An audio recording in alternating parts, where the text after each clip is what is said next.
এই সাদা কুকুরটা কালো কালো মেয়ে কুকুরদেরকে দেখতে দেখতে অনেক বিরক্ত হয়ে গিয়েছিল, কিন্তু তখনই সে একটা রাশিয়ান কুকুরকে দেখে সে ওই কুকুরটার প্রেমে পড়ে যায়। आ गई माल आ गया।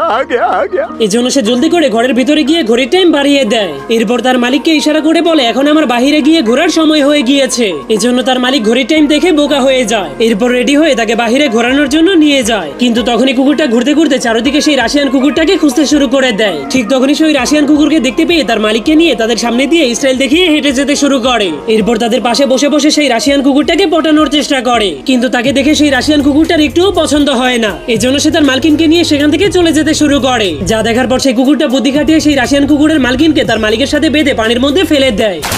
এই জন্য তার মালিক জলদি করে মেয়েটাকে উঠিয়ে দেয়। এরপর কুকুরের মুখ থেকে টুপিটাকে কেড়ে নিয়ে তাকে পরিয়ে দেয়। তখন মেয়েটা তার মুখ মোছার জন্য রুমাল বের করলে দেখতে পায় সেই রুমালটা পুরোই ভিজে গিয়েছে। এই জন্য সে তার রুমালটাকে বের করে মেয়েটাকে দিতে গেলে মেয়েটা তার রুমালটাকে দেখে হাসতে শুরু করে দেয়। এভাবেই তাদের দুজনের ভালোবাসা হয়ে গেলে তারা দুজন সেই দিনই বিয়ে করে নেয়। আর সেই চান্সেই চালাক কুত্তাটা রাশিয়ান কুত্তিটাকে পটিয়ে নেয়।